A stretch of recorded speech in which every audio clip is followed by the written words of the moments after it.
ሰላም ጤና ይስጥልኝ ተመልካቾቻችን እንደምን አምድራችሁ እንደምን አመሻችሁ። ከኢትዮ ኦሞ ሚዲያ ዝግጅት የአክብሮት ሰላምታ እያቀረብን በዕለቱ ጉዳዮች በማተኮር ወደ እናንተ የምናደርሰው የመረጃ ክፍለ ጊዜ ነው። አብራችሁ በመሆን ዝግጅቶቻችን እንድትከታተሉ እንጋብዛለን።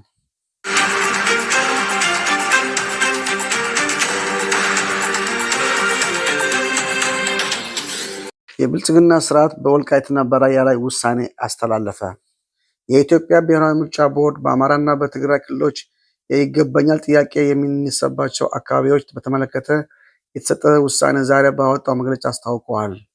ቦርዱ በሰባተኛው ጠቅላላ ምርጫ የጊዜ ሰሌዳ ላይ በተመለከተ መሰረት ጥር 22 ቀን 2018 ዓ.ም የመራጮች ምዝገባ ለማካሄድ የተዘጋጀባቸውን ያሉትን ምርጫዎች ክልሎችና ምርጫ ጣቢያዎችን ዝርዝር ለህዝብ ይፋ ማድረጉ አስታውሰዋል። ይህንን ቦርዱ ያወጣው የምርጫ ክልሎችና ጣቢያዎች ዝርዝር ተከትሎ ጥር 25 ቀን 2018 ዓ.ም የፌዴሬሽን ምክር ቤት ለቦርዱ በጻፈው ደብዳቤ በትግራይና በአማራ ክልላዊ መንግስታት መካከል አከራካሪ ሆነው የቆዩት የአምስት ምርጫ ክልሎች የይገባኛል ጥያቄ እስከሚፈታ ድረስ ውሳኔ አሳልፈዋል። በዚሁም የሁመራ፣ የአዲረመጽ፣ የኮረም፣ አፍላ፣ የጠለምትና የራያ አላማጣ ምርጫ ክልሎች ከትግራይ ክልላዊ መንግስት ውጭ ሆነው ለብቻቸው በቀጥታ ለህዝብ ተወካይ ምክር ቤት ምርጫ እንዲያደርግ ምክር ቤቱ መወሰኑ ለቦርዱ አሳውቋል። የክልል ምክር ቤት ምርጫው በአካባቢዎቹ ላይ የተነሳው የይገባኛል ውዝግብ በህገ መንግስት ውሳኔ ሲፈታ አመቺ ጊዜ ተመርጦ ወደፊት እንደሚካሄድ መወሰኑም እንዲሁም ምክር ቤቱ አሳውቋል። በመሆኑም ቦርዱ በፌዴሬሽን ምክር ቤት ውሳኔ መሰረት ሰባተኛው ጠቅላላ ምርጫ ከላይ በተጠቀሰው አግባብ ለመፈጸም ያስችለውን ህግና ስርዓት በመጠቀም ተግባራዊ የሚያደርግ መሆኑን አስታውቀዋል።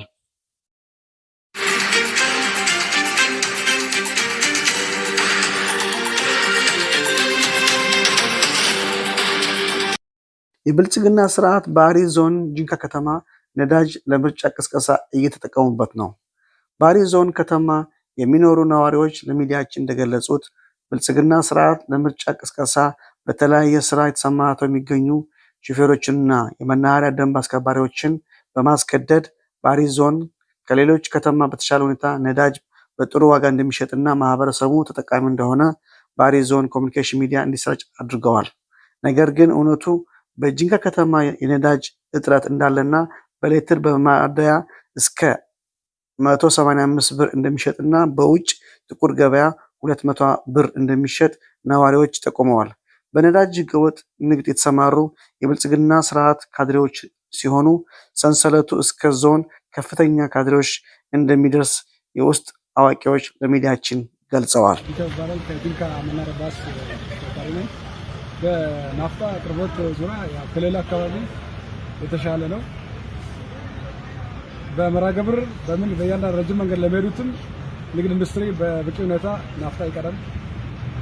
ትልቁ ችግር የገጠመናለው ከአሽከርካሪ ነው። አሽከርካሪው ደግሞ ከተሰጠው ናፍጣ በላይ ኦቨር ቀብረለ ብሎ ከታሪፍ በላይ እየጨመረ የሚቀርበት ሁኔታ ስላለ ያን እኛ ከንግድ ኢንዱስትሪ ጎን ሆነን እንዳይካሄድ ብናደርግና ሁለተኛ ደግሞ አስቀጂው አካል ከመሞዳሞድ የተነሳ ኦቨር ብር ተቀብሎ በህግ ተጠያቂ እስከሆነ የሆነ ያለበት ድረስ ደረጃ ስላለ ያን ሁኔታ እንዲስተካከል። አብርሃም እባላለሁኝ። የመናኸሪያ የባስ ሾፌር ነኝ። አገልግሎት አሰጣጥ ላይ አሁን እኛ የሚያስተናግዱ ንግዱ ኢንዱስትሪ አለ፣ ፖሊስ አለ፣ ከነሱ የተዋቀረ ግብረ ኃይል አለ። በእነሱ አማካኝነት ነው ነዳጅ የምናገኘው። ነዳጅ ችግር እንደ ሀገር በሆነም እንደኛ አካባቢ በጣም የተሻለ ነው ለማለት ነው። አብዮት ዘውዴ እባላለሁ።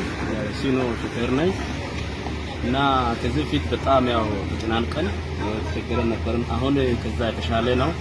ያው ንግድ ኢንዱስትሪም ሁሉ በህግ አካሎች ከኛ ጋር በመሆን ብዙ እኛን ከጎናችን ቆሞ ያደረጉ ነው። አሁን ጋዘር የሚባል ከተማ ውስጥ ያው ናፍጣ እንትን ያደረገልን ነው ብሎ ከኛ ጋር ሆኖ ፖሊስም የሚመለከቱ የህግ አካሎችም ከኛ ጋር ሆኖ በቴሌብር ያስከፈሉ ናፍጣ መቶ እየሰጠን ነው። በጣም ከበፊቱ በጣም የተሻለ ነው ብለን እንገምታለን። ስሜ ይሁን ብርሃኑ እባላለሁ። ከጂንካ መናኸሪያ ሹፌር ነኝ እና አሁን ያለው የናፍጣ ሂደቱ አሁን በጣም አሪፍ ነው። ህብረተሰቡም በጣም በተሻለ መንገድ የሄደ ነው። ይሄ ደግሞ እንዲህ ሆነው ከአንድ ወር በኋላ ነው። በፊቱ በጣም ተኮስቶም አይተናል። አሁን ደግሞ ሂደቱ አሪፍ ነው። ንግድና ኢንዱስትሪ ባስቀመጠው መሰረት አሁን ባላፍቱም አካሄዱ አሪፍ ነው። ንግድ ኢንዱስትሪም አሁን አካሄዱ አሪፍ ነው።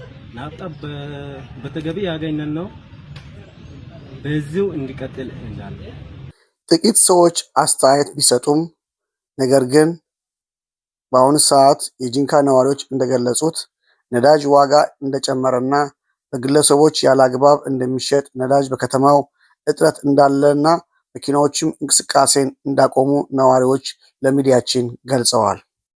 የተወደዳችሁና የተከበራችሁ የኢትዮ ኢሞ ቤተሰቦች የዛሬውን ዝግጅታችን በዚሁ ላይ አብቅተናል። በሌላ ዝግጅት እስከንገናኝ ድረስ በያላችሁበት ሰናይ ጊዜ ይሁንላችሁ።